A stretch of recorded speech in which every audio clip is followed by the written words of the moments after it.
Israel की media ने दावा किया कि अगले 2 साल में ईरान परमाणु बम फोड़ने के लिए तैयार हो जाएगा। यह भी दावा किया गया कि ईरान को न्यूक्लियर हथियार बनाने में रूस उसकी मदद कर रहा है। इन दोनों के रिश्ते यूक्रेन जंग के दौरान मजबूत हुए हैं, क्योंकि ईरान ने रूस को यूक्रेन पर कहर ढाने के लिए आत्मघाती ड्रोन शाहिद 136 दिए हैं, जिनसे रूस यूक्रेन की राजधानी कीव और वहां के कई शहरों पर मिसाइलों की बारिश कर उन्हें खंडहर में तब्दील करने में जुटा है। ईरान के इस ड्रोन ने पूरे यूक्रेन को थर्रा दिया है। दावा ये किया जा रहा है कि शायद 136 ड्रोन से किए गए हमलों की वजह से यूक्रेन की सेना बैकफुट पर आ गई है। मतलब ये कि रूसी सेना ईरान के इस ड्रोन से यूक्रेन की फौज के छक्के छुड़ा रही है। ये ईरान के खतरनाक ड्रोन का ही कमाल है, जिसने रूस से उसके रिश्ते को मजबूत कर दिया। और अब इजरायल के मीडिया का दावा है कि आने वाले 2 साल में ईरान परमाणु हथियार हासिल कर लेगा।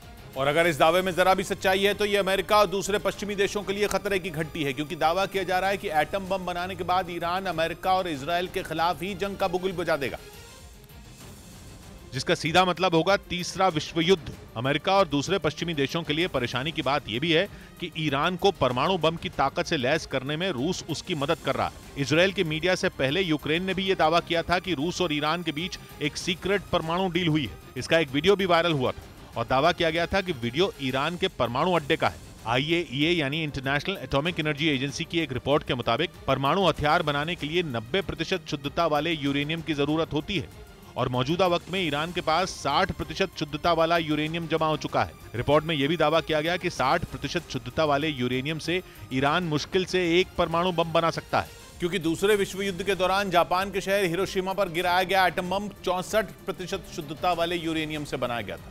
दावा है कि रूस ड्रोन के बदले सिर्फ पैसे ही नहीं बल्कि ईरान की ऐसी मदद कर रहा है जिससे उसके परमाणु कार्यक्रम की राह आसान हो जाएगी। जबकि अमेरिका और इजरायल ईरान के न्यूक्लियर प्रोग्राम की राह का रोड़ा है। ये दोनों देश किसी भी कीमत पर यह नहीं चाहते कि ईरान परमाणु बम बना ले। कुछ महीने पहले भी IAEA की रिपोर्ट में यह दावा किया गया था कि ईरान 2015 में हुई न्यूक्लियर डील के बाद यूरेनियम का भंडार कई गुना बढ़ा चुका है। IAEA की रिपोर्ट के मुताबिक 15 मई 2022 तक ईरान का कुल यूरेनियम 3809 किलो पाया गया, जो अमेरिका समेत कुछ पश्चिमी देशों के साथ हुई ईरान की परमाणु डील में तय सीमा से 18 गुना से भी ज्यादा है। हालांकि इस रिपोर्ट को ईरान ने सिरे से खारिज कर दिया था। उसने आरोप लगाया कि इजरायल के दबाव में IAEA ने गलत रिपोर्ट तैयार की थी।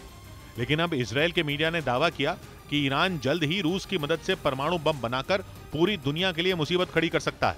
ने कुर्द लड़ाकों के ठिकानों की तबाही से जुड़ा एक वीडियो जारी किया जिसमें उनके खतरनाक हथियार नजर आए। तुर्की लगातार कुर्द लड़ाकों के सफाई में जुटा है और उन्हें केवल तुर्की ही नहीं, तुर्की के आसपास के देशों में भी मार रहा है। यही नहीं, उन्हें मारने के बाद वो सबूत भी दिखाता है, क्योंकि तुर्की दुनिया को बताना चाहता है कि वो जिन्हें आतंकी कहता है उनका खात्मा करने के लिए वो किसी भी देश में घुस सकता है। तुर्की एक बार फिर उत्तरी इराक में घुसा, जहां उसने क्लॉ लॉक ऑपरेशन के तहत कुर्द लड़ाकों के कई ठिकानों को उड़ाया। ये वो ऑपरेशन है जिसे वो तुर्की के पड़ोसी देश में कुर्द लड़ाकों के सफाई के लिए चला रहा है और इसी के तहत उसने उत्तरी इराक में बमबारी की। यही नहीं, हवाई हमले के बाद उसने वीडियो जारी किया जिसमें वो हथियार नजर आए जिन्हें कुर्द लड़ाकों के ठिकानों से जब्त किया गया था।